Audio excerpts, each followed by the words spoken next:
जब आप social media इन दिनों देखते हैं तो एक खबर अक्सर हम लोगों को दिखती है डिजिटल अरेस्ट की।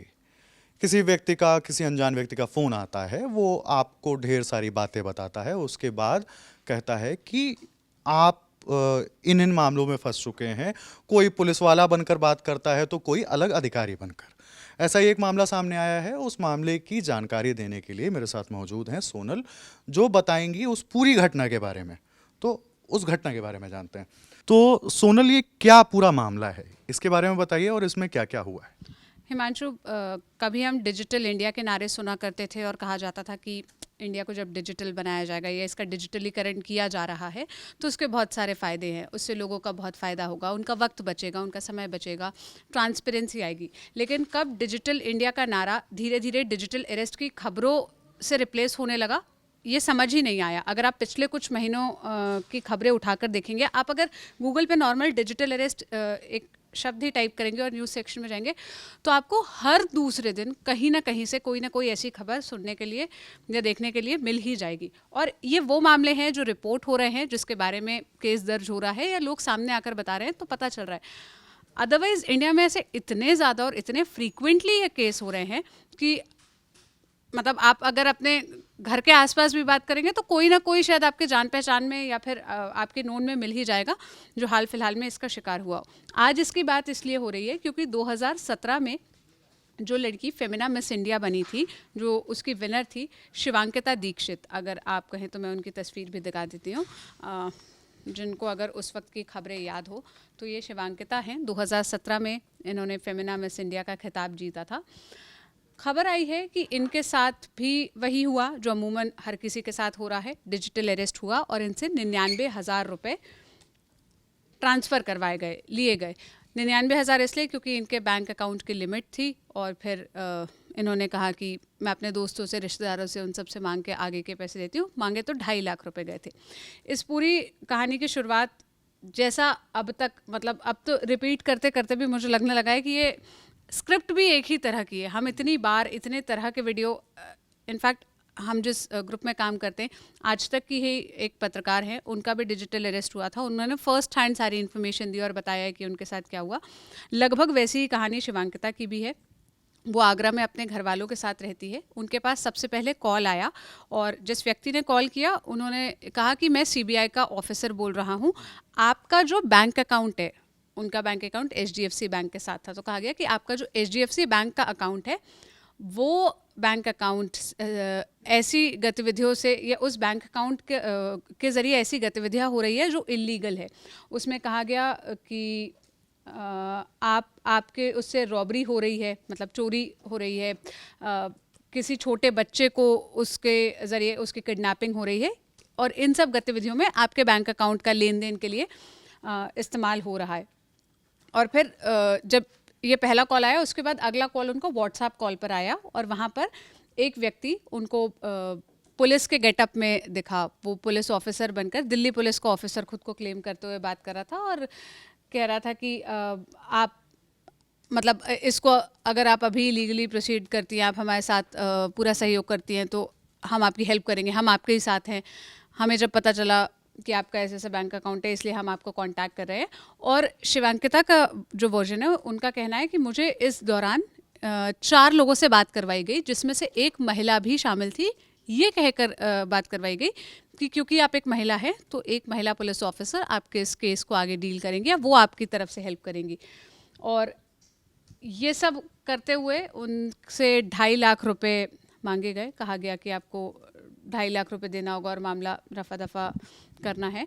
और जिन आरोपों के ज़रिए उनको डराया गया वो यही कहा गया कि आपके बैंक अकाउंट के ज़रिए, मतलब ऐसे फ़ंड आते हैं इस बैंक अकाउंट में जो सीरियस क्राइम से जुड़े हुए हैं, उन क्राइम को करने के एवज में आपको पैसे मिले। किडनैपिंग और चोरी और साइबर फ्रॉड, ये सब शामिल है उसमें।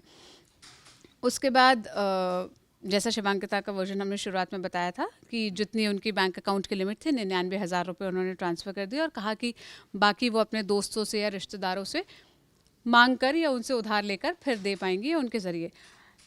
इस सब के दौरान शिवांकिता ने अपने आप को एक कमरे में बंद कर रखा था उनके घर वालों का कहना है, शिवांकिता के पेरेंट्स का ऐसा कहना है कि हम बाहर से सुन पा रहे हैं कि वो फ़ोन पे बात करते हुए लगातार रो रही है, वो परेशान हो रही है, लेकिन वो दरवाज़ा नहीं खोल रही थी, वो लगातार बात करती जा रही थी। लेकिन जब बाद में दरवाज़ा खोल के उसने पूरी स्टोरी बताई है, वर्जन बताया, तब हमें समझ में आया। और ये सब जो पूरी घटना है ये करीब 2-2.5 घंटे तक चलती रही, और जब फिर जाके उन्होंने अपने पिताजी को बताया कि उनके साथ क्या क्या हुआ, तो वो साइबर पुलिस को उन्होंने कांटेक्ट किया और फिर ऑनलाइन एफआईआर फाइल की गई। उनके पिताजी का कहना है कि हम चाहते हैं कि जितने पैसे गए हैं वो पैसे जल्द से जल्द मिलें, और जिन्होंने भी ऐसा किया है जल्द से जल्द उनको गिरफ्तार किया जाए। और इस मामले में एफआईआर भी दर्ज हो चुकी है, जो वहाँ के एसीपी हैं आगरा के, उनका कहना है। और आगे उनका यही कहना है कि हाँ, जो भी जानकारी मिलेगी। सोनल, एक चीज़ मैं जहाँ तक देख पा रहा हूँ, मैं भी खबर जब देख रहा था तो उसमें एक चीज़ का जिक्र था कि आप समझ रही हैं कितना सच के करीब दिखा दिया जा रहा है ये सब कुछ। देखिए, जब पहला कॉल आता है, हमने प्रीवियस भी जो केसेस पढ़े हैं, जितनी केस स्टडीज़ देखी है, उसमें या तो कोई ईडी का अपने आप को ऑफिसर बताता है या कोई सीबीआई को ऑफिसर बताता है।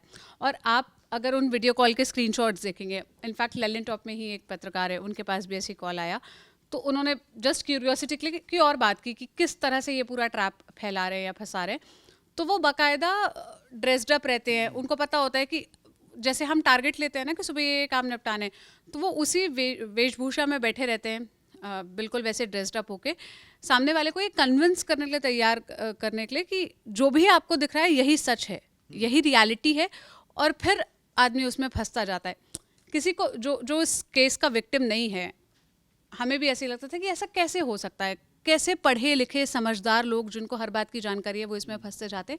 लेकिन आपको ये समझना होगा कि आप साइकोलॉजिकली ट्रैप हो जाते हो जब आपके सामने कोई इतना एम्फेसिस दे के किसी बात को कन्विंस करने के पीछे लगा हो। तो जो विक्टिम्स का वर्जन है, मैं उसके आधार पर बता रही हूँ, उनका ये कहना होता है कि उस वक्त आपका माइंड नहीं काम करता, आपका माइंड ब्लॉक हो जाता है, यू स्टार्ट बिलीविंग वो जो भी कह रहा है, वो जैसे भी डरा रहा है कि आपके साथ ये होगा, और वो बहुत स्ट्रिक्टली अथॉरिटेटिवली बात करते हैं। तो अगर आपने फ्रॉड ना भी किया हो तब भी आपको लगता है कि मामला ख़त्म हो, हाँ ख़त्म करो, मुझे नहीं, मेरी फैमिली को मत इन्वॉल्व करो, हमें नहीं करना, गलती से भी मेरा नंबर लिंक हो गया तो आप सॉर्ट करो। और इस चक्कर में मैंने ऐसी भी खबरें सुनी है कि कई लोग तो कुछ गलत कदम भी उठा लेते हैं, है ना, कि कई बार ऐसे मामले सामने भी आए हैं कि उससे डर के, फेक कॉल से डर के उन्होंने कुछ कदम उठा लिया। ये सब चीज़ें भाई बहुत ज़्यादा गलत है, तो आपको पहले तो इससे बहुत अलर्ट रहना है। और हमने वो भी देखा कि जब वो व्यक्ति जो इंस्पेक्टर की वर्दी पहने या अधिकारी की वर्दी पहने, उसके पीछे बैकड्रॉप भी वही होता है, अधिकारियों वाला, मतलब उसके ऑफिस वाला, देखा है आपने? हाँ, वो मतलब आपको पूरा सेटअप ही ऐसा दिखेगा कि वो शायद थाने में है, पीछे से आवाज़ें भी वैसी आएंगी कोई ना कोई केस की। वो सब फेक एनवायरनमेंट क्रिएट करके रखते हैं ताकि जिस भी व्यक्ति के साथ, जो भी इस केस का विक्टिम है, उसको कहीं से भी डाउट ना रहे, या वो स्पेस ना मिले कि वो इस पर डाउट करें या फिर उसके आधार पर रिएक्ट कर पाए। और ये ऐसा नहीं है कि इक्का दुक्का या तीसरा चौथा केस हमें सुनने के लिए मिल रहा हो। इंडियन एक्सप्रेस में हाल फिलहाल में एक रिपोर्ट छपी थी जिसमें डेटा कोट किया गया कि डिजिटल अरेस्ट के कुल 63,481 शिकायतें अब तक दर्ज हुई है। ये 9 महीने का है, जिसमें लोगों ने 1,616 करोड़ रुपए इन 9 महीनों में गंवाए हैं। तो मतलब आप सोचिए कि इस देश का कितना बड़ा वर्ग है जो इसका विक्टिम है, और कितने ज़्यादा पैसे वो अपने गंवा चुके हैं। और एक और कॉमन चीज़ इसमें ये देखने को मिली है डिजिटल अरेस्ट के केसेस में, कि यूजुअली ये टारगेट करते हैं थोड़ा सा पढ़े लिखे और उस क्लास के लोगों को जिनको मतलब सोशल मीडिया का या फिर ऑनलाइन पैसे ट्रांसफ़र करने का एक्सपीरियंस हो, ऑनलाइन बैंकिंग का एक्सपीरियंस हो, क्योंकि पैसे उसी के ही ज़रिए लिए जाते हैं, उसी तरीके से लिए जाते हैं। तो वो टारगेट पे ज़्यादा हैं। और इस वीडियो को बनाने का भी मकसद हमारा ये है कि हम आपको अवेयर कर पाएँ। जो इनकी मॉडस ऑपरेंडी है, हम बार बार जिस तरह से बता रहे हैं कि आपके पास कॉल आएगा कि या तो आपके नाम पर ड्रग लिया जा रहा है, या कोई पार्सल पकड़ाया है, या आपके नाम पर कोई स्कैम हुआ है, ईडी सीबीआई इनके नाम पर। और आपको ये समझने की ज़रूरत है कि डिजिटली कोई इंटरोगेशन होता ही नहीं है। मतलब ये हो ही नहीं सकता कि कोई आपसे बोले कि हम व्हाट्सएप कॉल पर आ रहे हैं, आप व्हाट्सएप कॉल पर आइए और अपनी गवाही दीजिए और अपना पक्ष रखिए। कोई अगर आपको ये बोल के कॉल कर रहा है, पहला काम आपको है कि आपको उसका फ़ोन नहीं उठाना है, आपको नंबर ब्लॉक करना है। आसपास जो भी पुलिस स्टेशन है या फिर जो भी हम आपको नंबर जो अभी आपको स्क्रीन की पट्टी पे नीचे दिख रहा है, आप इस नंबर पर कॉल करके इन्फॉर्म करिए कि ऐसा ऐसा मेरे पास कॉल आया, और इस ट्रैप में ही मत फंसिए, आगे फ़ोन ही मत उठाइए। मतलब आप कॉल उठाएंगे और आप फिर उस चक्र में फंसते जाएंगे जिस चक्र में वो सबको फंसाते जा रहे हैं। तो सावधान रहने की ज़रूरत है। हमने आपको पूरा मामला बताया कि किस तरीके से व्यक्ति को फंसाया जाता है, किस तरीके से उससे पैसे की डिमांड की जाती है। तो आपको इन सभी चीज़ों को देखते हुए सावधान रहना है। लल्लन टॉप ऐसे ही खबरों को आप तक पहुंचाता रहेगा। देश और दुनिया की बड़ी खबरों के लिए बने रहिए लल्लन टॉप के साथ। शुक्रिया।